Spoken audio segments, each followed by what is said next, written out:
Hey everyone, this is Wissam from Gaza. It's the first day in the new year. Happy New Year! Hope the 2024 will be better than the last year. So, in the past 24 hours, about 13 massacres were committed against Palestinians in Gaza, and about 156 people were killed. Hundreds of injuries and hundreds of missing people in Al-Maghazi refugee camp, in the Bridge, Deir al-Balah, Rafah and Khan Yunis. So the south of Gaza Strip, while we still don't know everything happening in the north because there is no enough media coverage or any signal and connections, enough signal and connections to give us the full image of what is happening in the north. So today people are welcoming the new year while they are still in the tents. We're talking about 1,900,000 people who are displaced and still waiting to go back to their homes, while the Wall Street Journal is talking about the need of 7 to 10 years to rebuild Gaza and years to remove the rubble over streets. So this is a nightmare for people who are living in tents and just counting day after day to get back to Gaza city and the north of Gaza Strip and even the east places of other places like Rafah and Khan Yunis. They were also displaced. So do you remember the Turkish Friendship Hospital? Sadaqa, Mustashfa Sadaqa, Turkey. So it was targeted and it was out of service, and this is the only place to give the enough medical care, medical treatment for the cancer patients in Gaza Strip. Now they are saying that 10,000 cancer patients are suffering without any access to medicine and in humanitarian conditions. And they said also that they tried to get 2,200 patients outside Gaza, but they did not succeed, as dozens of thousands of other injuries were trying to get outside of Gaza to get the treatment, but they couldn't. These are until now. Hope the next year will bring peace and will bring the ceasefire for us in Gaza. Thanks for following and keep following to know more about what is happening here. Thanks. So what do people in Gaza do when there's no connections, no signal, no internet or any source of news? They basically gather around the correspondents of different channels, especially Wa'el al-Dahdouh, the correspondent of Al Jazeera channel. See this. ليش الاحتلال الاسرائيلي في مقرات او مقرات اساسيه اقامتها ضمن اطار العمليه البريه الاسرائيليه. هناك ايضا استخدام. The most important thing in these days is to keep, as much as we can, of course, to keep aware about the ground invasion, the operations, what are the bombings and all these things, to keep safe and to keep our families safe as well.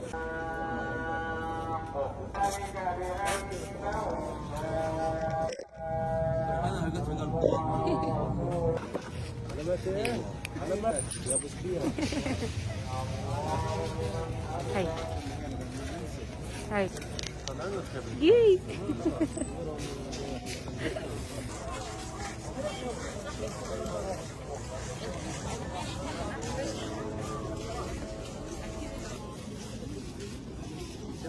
Malawi, eh, قولي وي قولي باش قام حجرتي غرامي مشيتي وخليتي قلبي حزين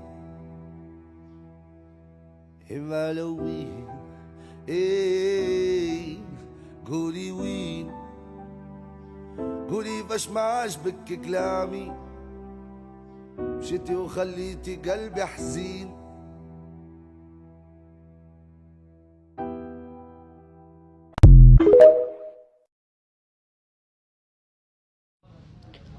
So I decided to use this filter for once, just so you don't see how miserable I look tonight, as we are welcoming 2024 as displaced people with no home to go back to. My own home and my parents' home both were destroyed. And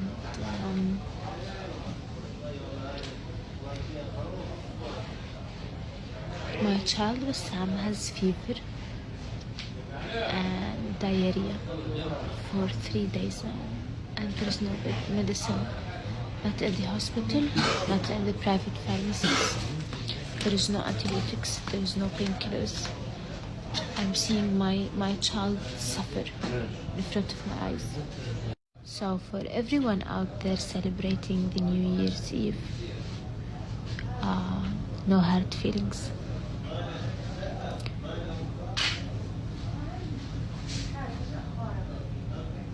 I mean, we do feel that we are in this alone. After 85 days, so no hard feelings at all.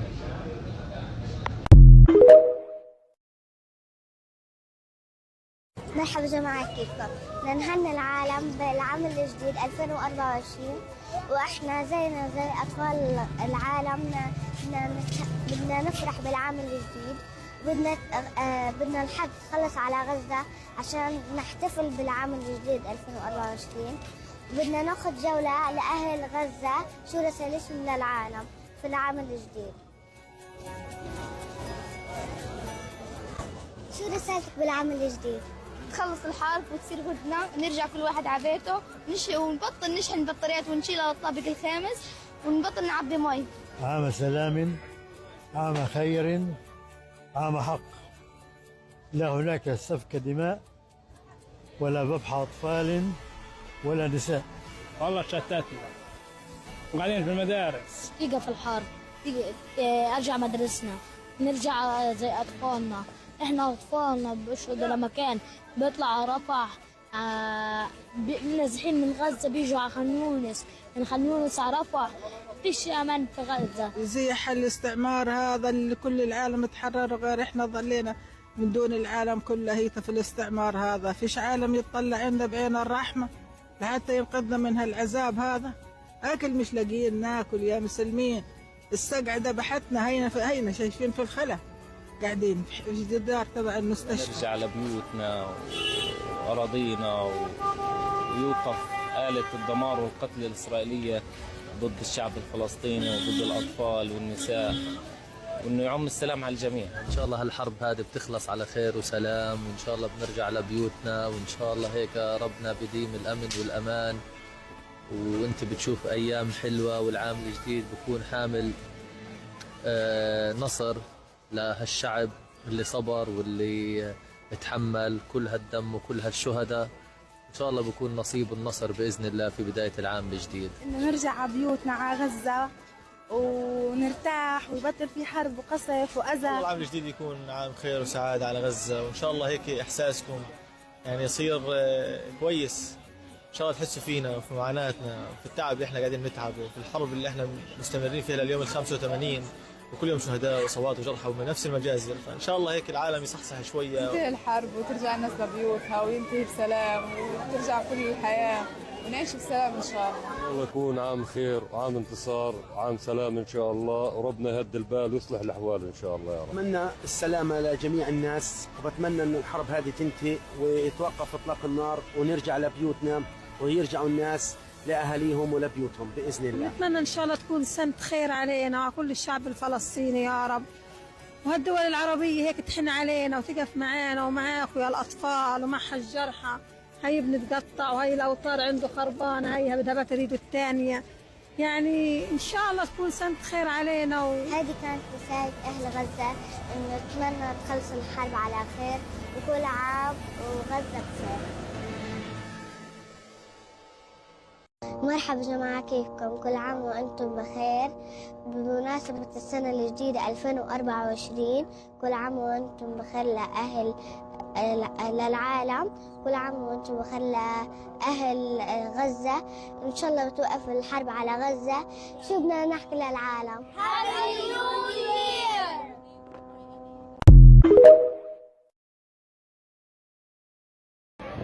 On the 1st of January, the only thing I wanted to do is be here, where I belong and where I love. And I'm not the only person who kneels every time I see a sunset. There's a lot of other people in Gaza living under genocide are literally feeling the same, and this is the only thing that makes us smile.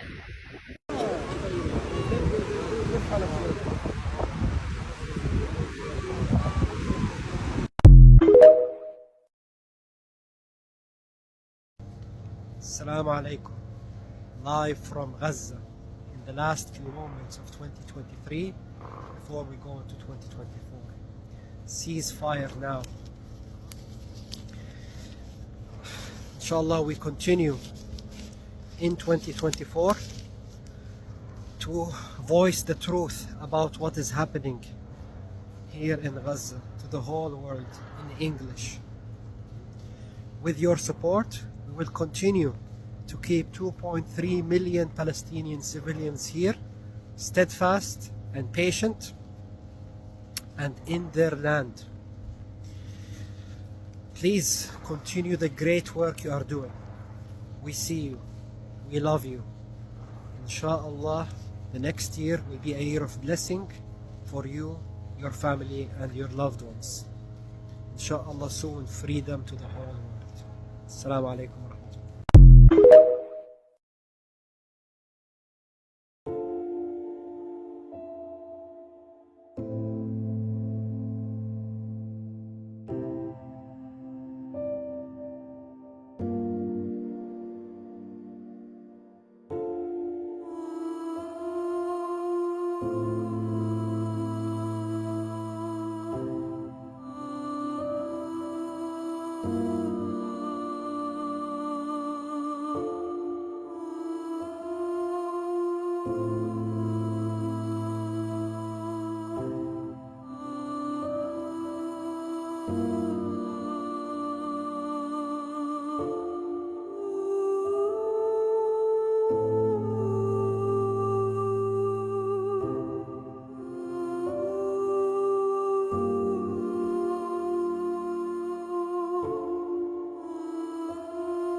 I want you to know that your posts, your protests, boycotts are so powerful.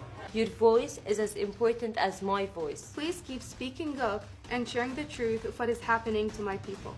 We're all in this together. Because none of us are free until we're all free.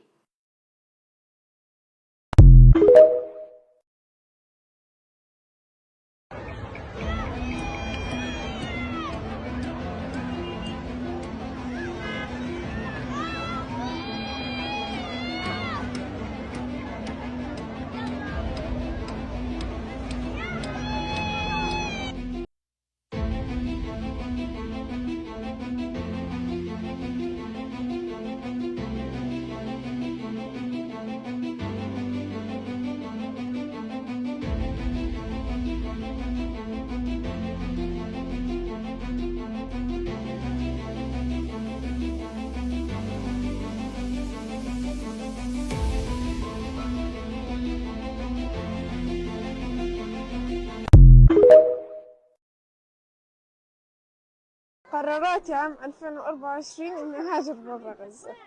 حرب يعني إنه ممكن في أي لحظة نخسر بعض. البلد هذه بس تخلص الحرب أطلع منها بالمرة، لأنه كل سنة كل شهر شهرين لاقى حرب. مش عيشة هذه، مش صح. بدي هاجر بناشر البلد من وراء الاحتلال، هو دمر البلد.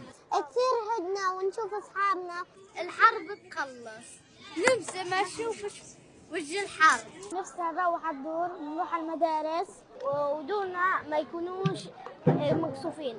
أسافر أعيش هناك وأخير عشان أصير الحرب، إنه يرجع أبويا ويرجع عمامي، يرجعوا من عند الاحتلال اللي أخذوه من الاحتلال. نروح بس على بيوتنا، خلينا إحنا يعني أطفال نعيش بحريتنا. نفسي يخلص الحرب، نفسي ترجع دارنا زي ما هي. أروح على دارنا ألاقيها مش مكسوفة واقفة. أروح المدرسة ندرس، إن شاء الله بنعمر دارنا وبالدعم لعيد ميلادي. حرجع على أرضي أبني دار وحظبطها وترجع أحلى من الأول. حزرع أرض بكل أنواع الفواكه وحزرع شجر الورود. أنا زهوة فرج السموني، إحنا نازحين من غزة. أنا عمري 10 سنين. إحنا في السنة الجديدة إحنا مش فرحانين فيها، لأنه يعني إحنا يعني أنا بتمنى في السنة الجديدة إنه يرجع لي بابا ونرجع على بيتنا وتصير هدنة دائما، لأنه إحنا زهقنا من هذه الحروب، إحنا بدنا هدنة. يعني أنا اشتقت لبابا لأنه أبويا وإحنا جايين أخذوه اليهود، طب لا أخذوه وأسروه. طب أنا كطفلة فلسطينية المفروض أعيش، المفروض أدرس وأقرأ وأعيش ببيت يعني زي باقي كل الدول العربية، أعيش ببيت أقعد فيش حروب، زهقنا من هذه الحروب، إحنا بدنا هدنة.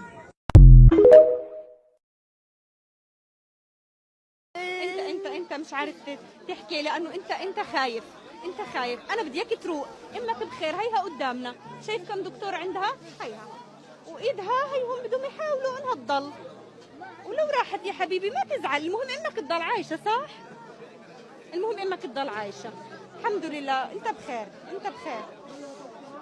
هي والدتك هيها صاحيه لسه. اسمعي طمني ابنك، انت مصحصحه صح؟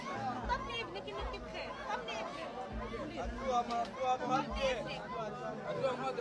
هلا اي شايف اعطوها اشي عشان تنام، تمام؟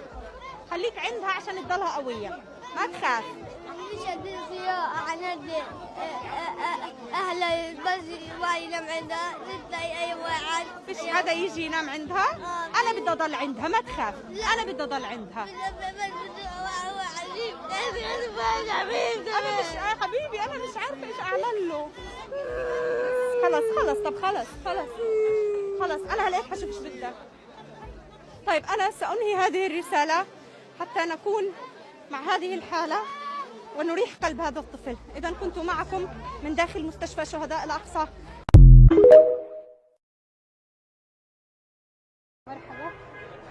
مرحبا. الحمد لله. شو اسمك؟ سيدرا. اسمك حلو كثير يا سيدرا، انت كمان جميلة. تحكي. طيب سيدرا احكي لنا شو حلمك يا عيني؟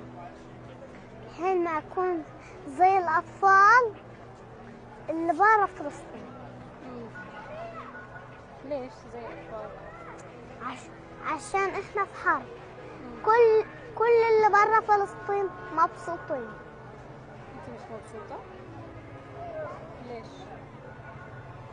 عشان قصفوا دارنا وجدي وخالي وأخويا استشهدوا.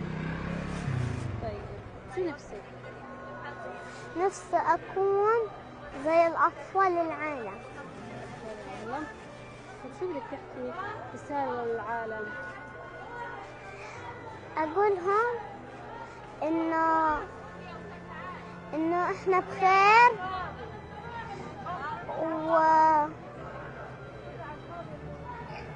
وإن شاء الله يربحكم. إن شاء الله إيه؟ الله يربحكم.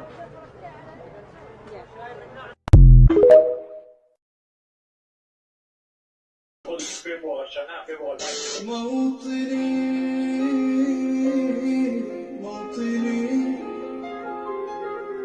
الجلال والجمال والسناء والبهاء في رباك في نواك والحياة والنجاة والهناء.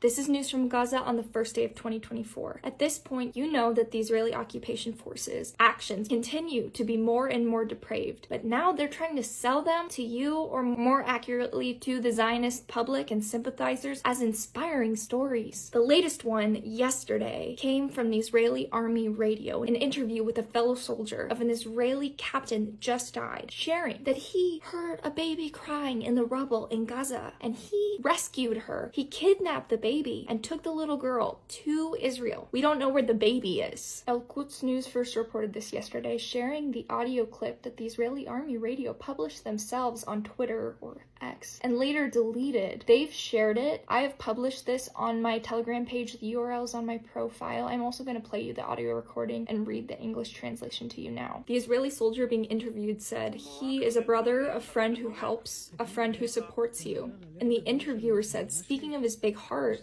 "I understand there's some story about a baby girl whose life he saved in Gaza. Can you tell me about it?"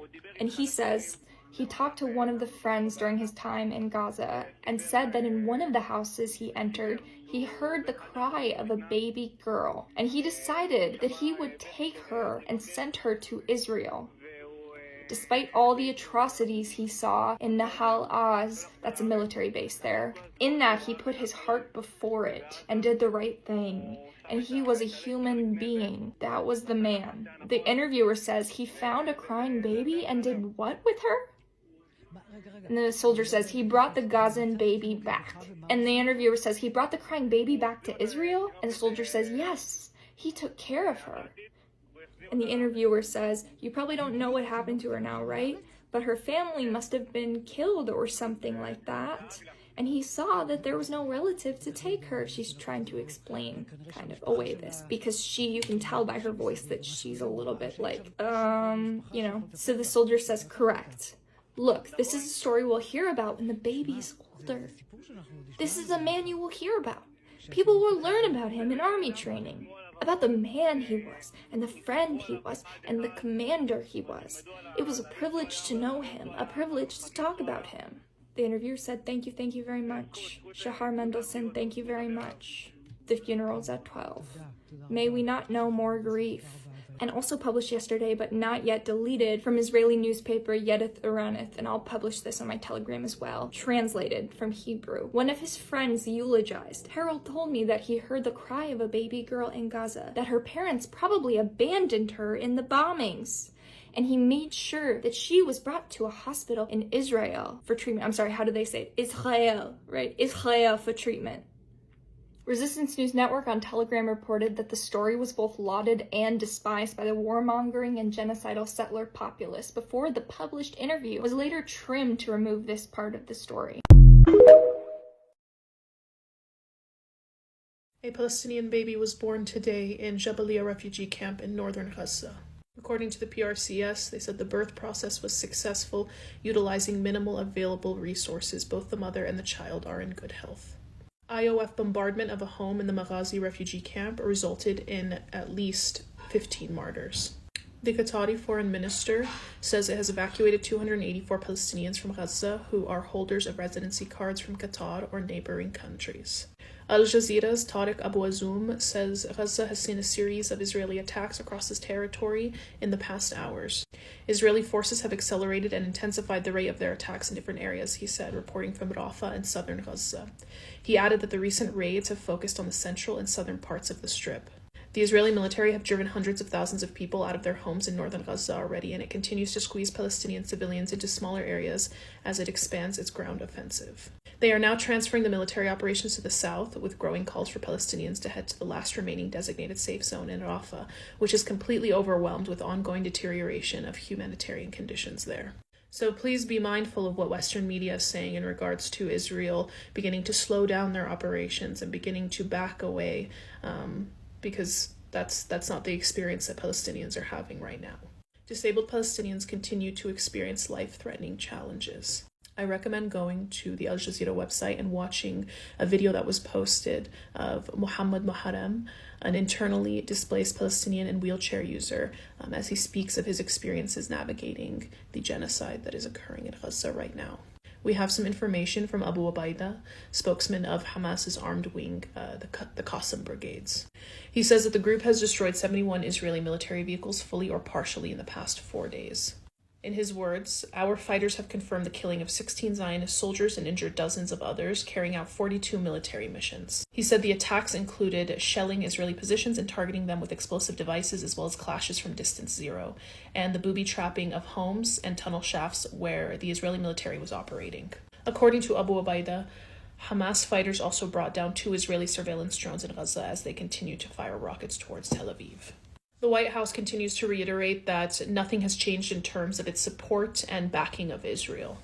Basically, they're trying to tell us that they don't give a fuck about what us, the U.S. citizens, have to say about it.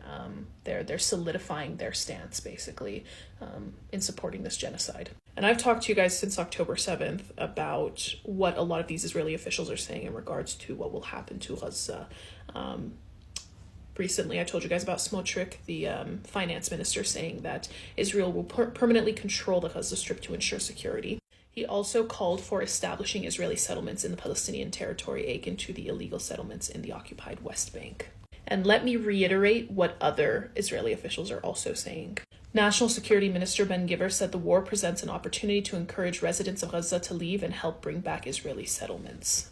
Israeli Minister of Science and Technology, Ofer Anus, piece of shit motherfucker, said there cannot be a Palestinian state after the war, stressing that the Palestinian Authority also must not return to Gaza. He called for establishing a security strip around the territory. Iran has sent a warship to the Red Sea after the U.S. killed 10 Houthis. It should be noted that Iran is, they are allowed access to the Red Sea. They have consistently been in the Red Sea over time. They've had ships there. So, that alone is not enough for, the U.S. or anybody to do anything. But we do know that one of the leaders of the Houthis met with one of the leaders in Iran. So there was some talking there. Nobody knows what they talked about or even where they met. We just know that it happened, and then a warship was sent. But Iran said, to the U.S., to Israel, that, the killing of one of their top generals was going to have a retaliation. So I'm not sure if this is part of the retaliation or what exactly that will look like. The IOF illegally detained, kidnapped 32 Palestinians overnight in the occupied West Bank. Keep sharing information, keep communicating, and keep applying pressure. These tyrants and the nut swingers that hang around them are counting on us getting tired. They're counting on us to, stop spreading information, to slowly start to look away, but we're not going to do that. Keep your eyes on everything that is happening. From the river to the sea, Palestine will be free. Palestine updates for today. Starting 2024 hot with 29 Israeli soldiers killed in friendly fire. This means that essentially Israeli forces accidentally killed their own soldiers. They haven't really given us details on how this happened. We know that 2 of them were killed in gunfire that was not meant for them, and 9 of them were killed in accidents, including, but not limited to, being run over by armored vehicles. Iran has now sent a warship to the Red Sea, which is a pretty big deal because so far Iran has basically made their proxies do all of their work for them. This is after US decided to kill some Houthis over some stolen ships, so we'll see where that goes. We have some good and bad news. The Gaza Strip has received a bunch of much needed vaccines for newborn and babies, but unfortunately distribution of that is going to be very hard because of the ongoing bombardment of Israeli forces. The hospital situation in the Gaza Strip is now categorized as totally catastrophic, as only 9 of the hospitals are partially functioning at way more capacity than they can hold due to multiple reasons, but every single reason traces back directly to the ongoing bombardment done by the Israeli forces. Of course, leaving out the fact that they bombed a hospital because they said there was a command center at the bottom of it, which was never proven to be true. Death toll has now officially risen to 21,978 people, 156 people being killed during the new year. Make sure to like, comment, and share, and I'll be back tomorrow with more updates. It's the last day of 2023, and outside I can see and hear fireworks celebrating New Year's Eve, and I can't help but think how incredibly privileged I am for those noises just to be fireworks and not explosives, not drones, not strikes.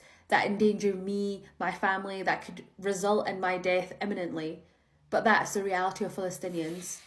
I've had a heavy heart all day because seeing Maltaza's stories, Basan's updates, they're dying in cold blood and we can't do anything. We're signing petitions, we're going to protest, we're emailing our MPs, we're educating ourselves and others speaking up for Palestine, but that doesn't seem to be enough. I don't know what will be enough and when. But until then, this is a 24-hour update of what's happening in Gaza. Over 21,672 people have been killed and 56,165 injured in Gaza since October the 7th. Within the last 24 hours, at least 100 people were killed and 286 wounded in attacks on homes in central Gaza. And for occupied West Bank, the death toll since the 7th of October has now risen to 307, with thousands having been detained since then. Israel's systematic killing of academic institutions, of those who have knowledge of Palestine, of the culture, has resulted in the death of Dr. Said al-Zibda. He was the president of the University of Applied Sciences in Gaza and along with his family was martyred. There have been videos on social media going around showing the Israeli soldiers abusing a Palestinian gas station worker in occupied West Bank. The Palestinian Ministry of Foreign Affairs has condemned that and said that it is very disturbing at the state of the Israeli occupation now that they will abuse people who are not showing resistance in any form. And former Palestinian minister and Al-Aqsa Mosque preacher Sheikh Yusuf Salami was killed in an Israeli strike as well. The UNRWA says 1.4 million Palestinians are now living in its facilities. And the number of Palestinians killed in 2023 is the highest since the Nakba. And United Nations agency says that over 100,000 people have arrived to Rafah after renewed and heavier bombardment in Dar al-Bala and Khan Yunis just in the last few days. And internationally, Biden's administration has yet again bypassed Congress and done an emergency weapons sale to Israel. The US is the single most important and biggest player in this genocide. This is a proxy genocide of the West. And the Jordanian First Minister has said that the international system is plagued with double standards. The United Nations warns of dehumanization of Palestinians in the West Bank. This was published just a few days ago. The dehumanization of Palestinians that characterizes many of the settler actions is very disturbing and must cease immediately. The UN put together this report for the last year. Just since October 7th, 291 Palestinians in the West Bank were unalived unlawfully by Israeli forces. This includes 79 children. October 7th, there have been 367 settler attacks on Palestinians, including 8 fatalities. One was also a child. Yet only 2 settlers were placed under administrative detention for unaliving Palestinians. At a record high, 17 Palestinians were unalived by settlers in the West Bank since the beginning of this year. 1,220 settler attacks total. These dark red dots represent Palestinian communities that were displaced since October 7th because of settler violence. The United Nations ends this 22-page report with recommendations to the Israeli government that they obviously won't follow. What in the Pocahontas? Y'all, they unalived this little girl's family. And then one of them said he heard cries and this baby girl was alone by herself. So he decides to take her back to Is Not Real, to save her. And people are saying, what was he supposed to do? He has a big heart. He shouldn't have unalived her family, or his people shouldn't have unalived her family. And now this is supposed to be a romanticized story? This is something that Disney's gonna do in the future. They're about to romanticize the crap out of this story. Listen to this audio, because am I bugging? This is crazy to me. וסיפר שהוא באחד הבתים שהוא נכנס, הוא שמע בכי של תינוקת, והוא החליט שהוא מוצא אותה ושולח אותה לארץ, למרות כל הזוועות שהוא ראה בנחל עוז ובעזה. הוא שם את הלב שלו לפני זה, ועשה את המעשה הנכון, וזה הבן אדם.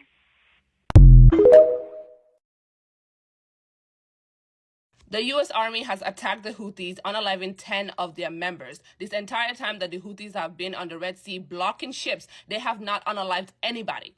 They have just blocked shipments. Okay? They have not unalived anyone. And look at what the U.S. Army has done. They have started a conflict. They have unalived 10 members of the Houthis. There's going to be a retaliation because the Houthis are not the one to be played with. Okay? And it's so unnecessary. It's so unnecessary. This entire time, there has been no bloodshed. There has been no unaliving. And you see how barbaric the U.S. Army and the government is. This entire time. And they have come to attack these people. This is going to cause a retaliation. And Houthis are backed by Iran. 2024 is not looking great already. The Houthis said that the boats that were attacked were performing their humanitarian and moral duty to prevent Israeli ships and those heading to the ports of occupied Palestine from passing the Red Sea, as they should. That's their territory, and they get to allow who gets to go and who doesn't. And the fact that Israeli shipments are making money of this whole going through the Red Sea, and that money is adding to their weapon sales to unalive Palestinians. You know what I mean? So they're doing what needs to be done. And it's the fact that, literally, this should sound alarm bells for all the leaders around the world. Why does the U.S. and Israel have so much power on other people's territory? These are questions that people need to start asking.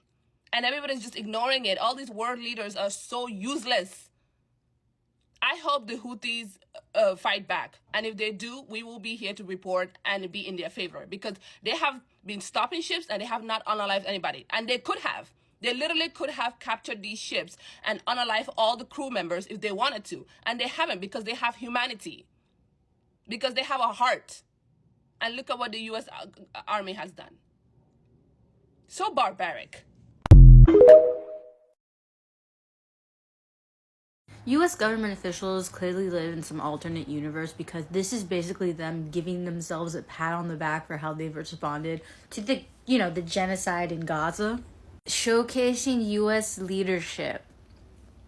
U.S. has remained the leading supporter of the efforts of the UNRWA and other humanitarian organizations on the ground in Gaza. Are you shitting me? Are you shitting me? It managed challenges posed by the conflict in Gaza, both responding to Hamas's atrocious terrorist attacks against Israel and promoting humanitarian assistance and civilian safety in Gaza. This is so shameless. Do they think that we're all blind? And then they're like, we gave them $110 million in aid. It's like, but you gave Israel billions of dollars. Do you realize how those two things don't add up? Also, including Israel's right to defend themselves. I cannot believe that they could seriously look at what they're doing, especially after they've been criticized by leaders around the world and be like, oh, we've done such a great job. This is legit akin to revisionist history, except it's revisionist history before the history is even written. And it's so shameless and disappointing. Over the past 40 days that the Houthis have controlled the Red Sea, they have not killed a single person. Not one single person has died because of the Houthis' blockade on the Red Sea. They have taken ships, they have warned ships, they have diverted ships. They have not killed a single person. But the United States is killing people. The United States, the terrorist organization that they are, is killing people. They sunk 3 of their ships after the Houthis warned a ship that they couldn't cross because it was an Israeli-linked ship. They told them you couldn't cross our waters, and they told them, move back, go back. The ship sent out a distress signal, and then the ship that answered was the United States. And instead of doing anything productive, they just sank 3 ships and killed 10 Houthi members. The United States is a terrorist organization. And the reason that they use this tactic is because the United States is embarrassed because so many countries have turned them down that they're the only ones patrolling the Red Sea now. Instead of actually calling for a ceasefire, instead of doing anything productive, they decided to just start killing people because that's what the United States knows, and that's what their buddy Israel wants. They want to start a war in the Middle East because that's what they've been itching for this whole entire time.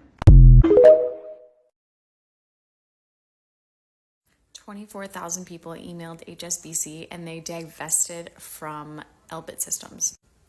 That happened in December of 2018. So if you need any encouragement, I might start a series on the history of boycotts that have succeeded, because 24,000 people emailed HSBC about what Elbit Systems was doing to the Palestinians, and they pulled out. They divested. Banking giant HSBC divests from Israeli arms manufacturer following pressure from human rights campaigners. Again, December 2018, HSBC confirmed to campaigners that it had fully divested from Israeli drone manufacturer Elbit Systems. Over 24,000 people emailed HSBC, and 40 HSBC branches across the UK were picketed monthly for the same reason. So, all this to say, boycotting works, contacting companies works, having your voice heard works. If you want me to start a series on boycotts that have worked in the past, I'm happy to do that.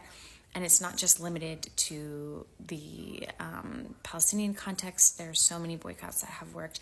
For example, Cartier and Myanmar, and there's so many more. So if you want a series, just comment below.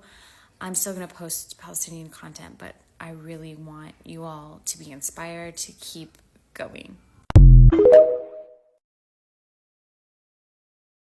First, they try to redefine our own terms and tell us how we can use them as Muslims. So the word jihad needs to be scrapped now because of your misunderstanding of it. The words Allahu Akbar are threatening because of your misunderstanding of it.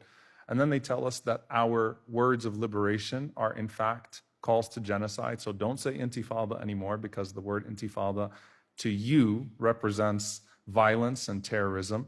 And then they try to redefine their own framings of anti-Semitism so that they can silence us when we challenge the oppression against our people. And so you neither allow me to speak in my own terms, nor do you allow me to defend myself against your oppression. And so at some point, I think we have come to the conclusion that we are just not willing to operate in your warped, twisted world. We're not willing to operate in your malicious framings. We will defend the sanctity of our people, and we will stand with the oppressed and the targeted and the unfairly maligned wherever they are. And so you don't get to rob me of my own resistance by your misapplied framings, nor do you get to mistranslate our movement, nor do you get to take away our terminology. It's not something that we accept anymore as Palestinians wherever we live.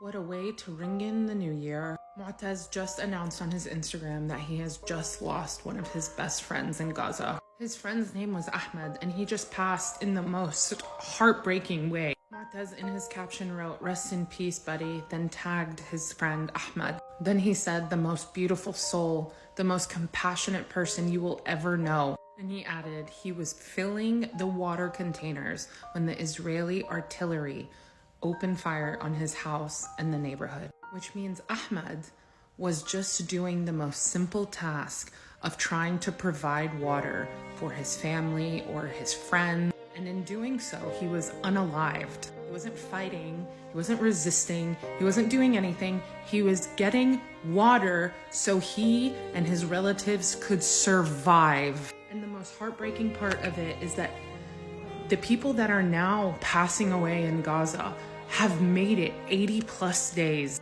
They survived, but only to keep on losing more and more and more. This is so ridiculous.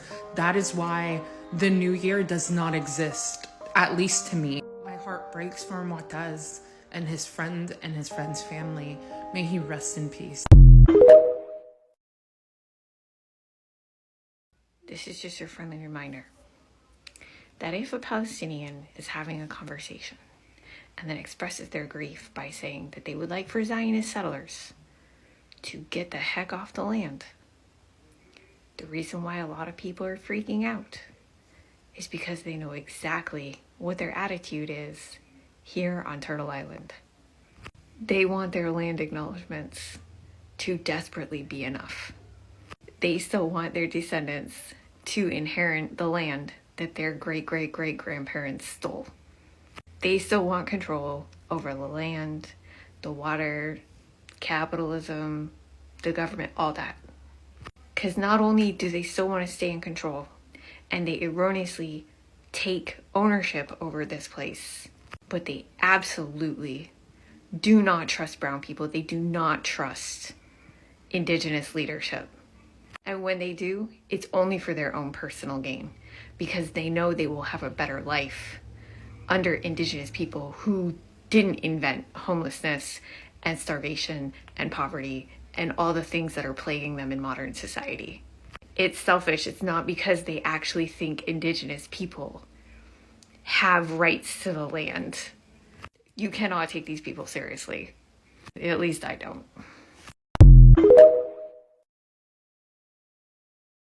Since the world is celebrating the new year while thousands of Palestinians are being killed, what I'd like for everyone to do is, when you see these fireworks and all these laser shows celebrating 2024, as a Palestinian, I ask that you think about the fact that Palestinians have been using fireworks, lasers, and flares to resist the Israeli occupation for years now. Because we are under occupation, we don't have our own formal military, we have very minimal means of protecting our own people against the occupier, and that's partially why and how resistance groups like Hamas were formed. Hamas does not have a presence in the West Bank, but there are other resistance groups within the West Bank, like in Nablus, Jenin, Tulkarem. Those are in the major cities, but in the smaller towns, smaller villages, Palestinians have zero protection against the occupier. It goes for both the Israeli occupation forces and the Israeli settler terrorists who have been terrorizing Palestinians from even before 1948. Most Palestinians in these towns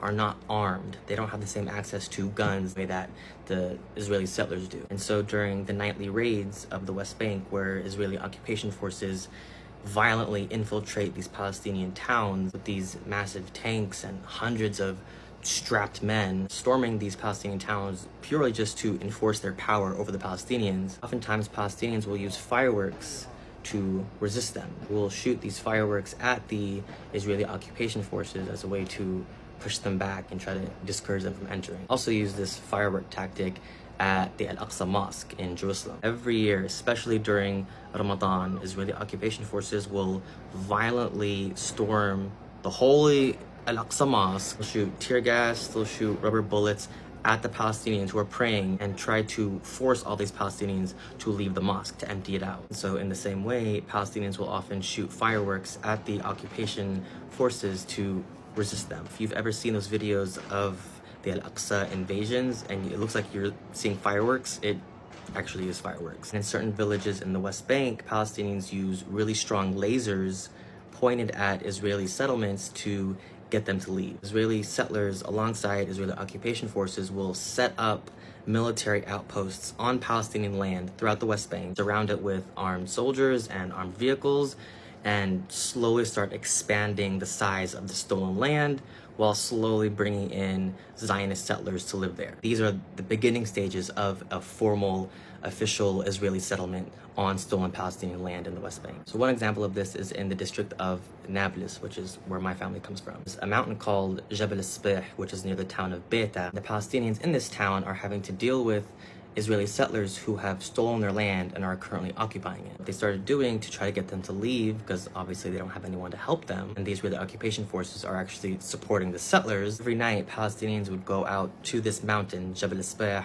and point these really strong green lasers at the Israeli settlements to irritate the hell out of them. They called them night confusion activities as a way to irritate them throughout the night and hopefully get them to leave their land. This is one of the ways that they attempted to peacefully protest this theft of their land, since the Israeli occupation forces weren't going to do anything about it. Although I do want to add that if Palestinians choose to use non-peaceful forms of protest, they have the right to. So this New Year's, while you're seeing all these fireworks and all these celebrations going on to celebrate 2024, I want you to think about how Palestinians are using these forms of celebration to resist a violent terrorist occupier.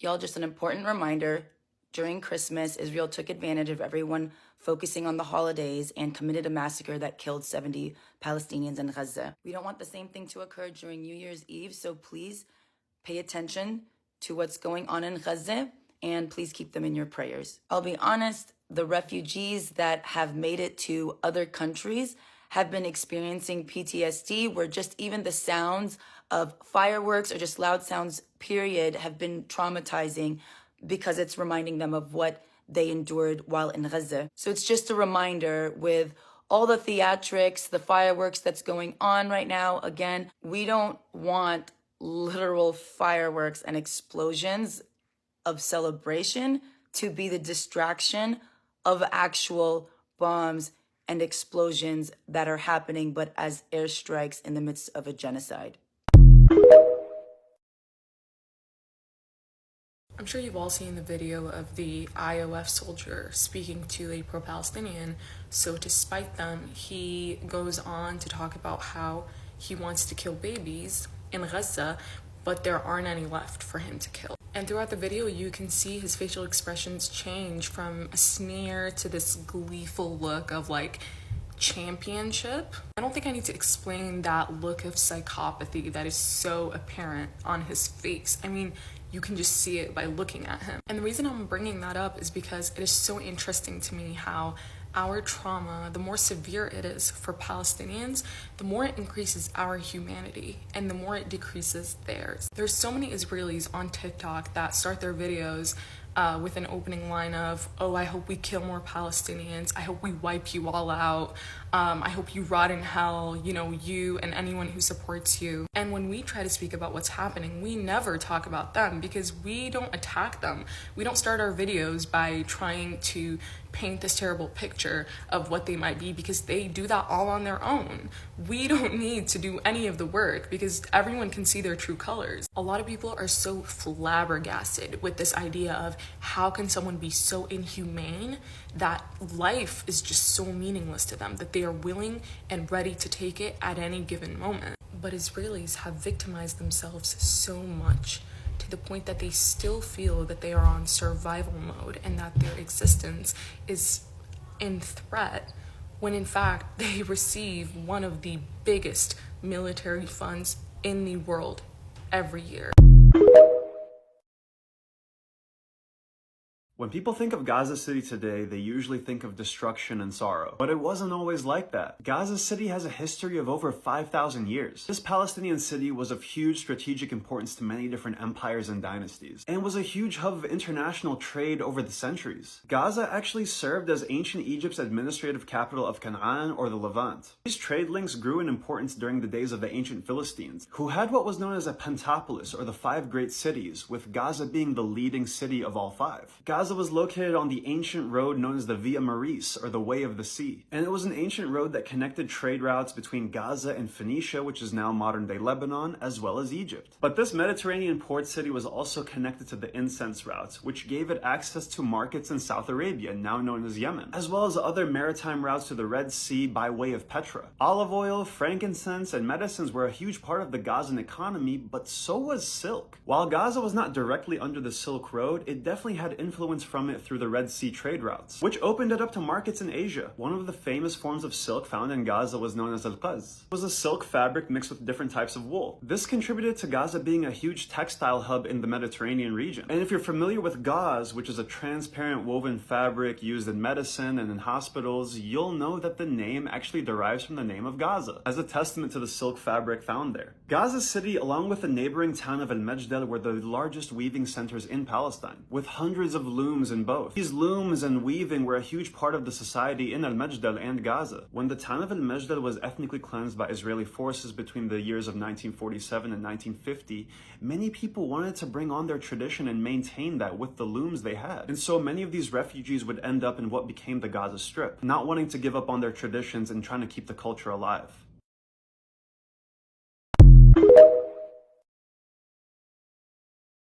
All I'm going to say is that I appreciate a brand that stands on principle. And Ben & Jerry's have shown up time and time again for communities of color, saying the thing that needs to be said, doing the thing that needs to be done, and they're being consistent. That is what we're asking brands and individuals to do, is to be consistent when you talk about justice and liberation, that it can't look differently based on how dark or how light a person may be or where they call home, wherever they are in the world. 15 seconds. Anytime you make an analysis of an oppressed people in any aspect of their life and you leave out the enemy, you will never come to a correct analysis. On the contrary, you will blame the oppressed for all of their problems. Wherever you are in the world today, as you enter the Gregorian colonial calendar year of 2024, may it be a reminder for us to center the fight for liberation. I have some New Year's wishes for you. May your New Year be filled with a ceasefire. May the New Year's bring a resolution to end genocide. Hey, New Year, no siege? How about out with occupation, in with abolition? May the New Year bring reparations and cheers to land back with indigenous stewardship. May every street be filled with protest and resistance. May you find rest through revolution. May old empires be forgot and never brought again. May you celebrate finding those who will fight beside you for liberation. May we build strong, interdependent networks of mutual aid. I send well wishes for uprisings, no business as usual, and shutting things down. May we never forget our histories of struggle and rebellion, coalition and organizing. If you are truly welcoming any kind of new year, make it free. Make it free and liberated for everyone. Well, 2023 comes to an end. I just wanted to come on here and say, continue to fight, continue to amplify Palestinian voices, despite all the censorship that's been going on, despite all the gaslighting that's been going on. Let Palestinians lead the narrative. They know their situation best. If somebody asks you if you oppose a two-state solution, or if somebody asks you your opinion on if there should be a two-state solution, whatever they end up asking, just simply reply with, the Palestinians have the answer. I don't have the answer. I have no right to speak on what Palestinians should and shouldn't do, because you're not Palestinian. Continue to let them lead the narrative. Not only that, but I sincerely hope 2024 is a better year and people finally just open their eyes and aren't afraid to be themselves. Stop tiptoeing around other people. Be who you are. Be proud of who you are. And remember, the truth will always prevail.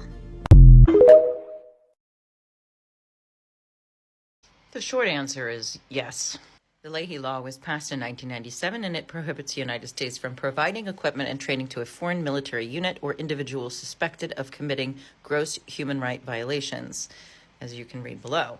The State Department must vet any foreign military unit to ensure it has a clean human rights record before it can receive any U.S. assistance. And here's some examples where the Leahy Law has been applied selectively in the past. The main issue comes from who is watching the watcher, similar to when we have incidents of police violence, and then the police say, we're investigating it. They're investigating themselves.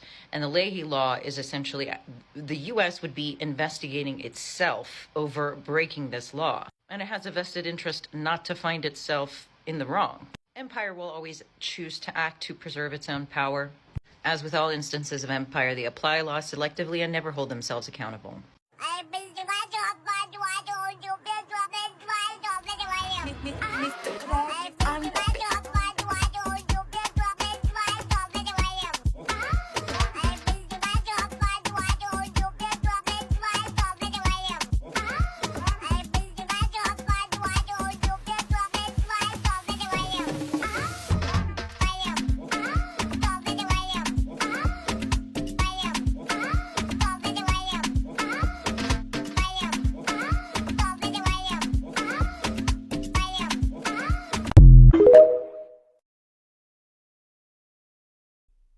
Good evening. A number of Arab inhabitants of the land formerly known as Palestine suddenly transitioned from being to not being today, while allegedly sheltering at what resembles, superficially, a hospital. This coincided with reports in the area of a sharp whizzing sound followed by a loud bang and a fiery flash, something which may, in some cultures, be termed an explosion. Among those consigned to lifelessness, a large proportion of pre-adult miniature individuals was reported. Experts say it will be impossible to determine who's to blame for this until we have all moved on and don't even remember it anymore. In a measured, democratic, official statement, the IDF said, quote, "Don't worry about it." Joining us now from her penthouse apartment is award-winning columnist, Genocide Enabler, for a commentary. Gina? Thank you. Today's events are an unfortunate distraction from what we should all be focusing on right now. My feelings. Here's the thing about Free Palestine. It will happen. It is happening. It has been happening for over 75 years. And therefore, any support that you have for Israel built on Zionist racist ideology, both of which are well on their way out, and if you have any opposition to the dominant global Palestinian narrative of support for the resistance, of a final and permanent one-state solution, right of return for Palestinians, free of any ethnic cleansing and colonization, then all you're doing is delaying the process, which in turn does nothing but cause more Palestinian massacres. Because Israel truly would not be a thing at all. They would have been defeated years and years and years ago if it wasn't for the billions of dollars of support they've been receiving. Palestinians are liberating Palestine, especially Palestinians on the ground doing the resistance, and then the Palestinians worldwide partaking in the resistance with the power that we have over here. So your role is to stand in unwavering solidarity with those calls and to trust that this is a righteous liberation movement that you have no business getting in the way of or having a say in, because we're going to make it happen. There's team genocidal colonizers and team liberation. Trust Palestinians, believe in Palestinians, and trust our principled, justified, and righteous cause and the solution that we envision for it. And if you're sitting here thinking, oh, well, I just want the genocide to end, I don't want to get involved in any of the political stuff, you actually just, you have to, by default as a human, should be against genocide. So don't try to, use this political stuff that you disagree with and have no right to disagree with as a means to pull your support.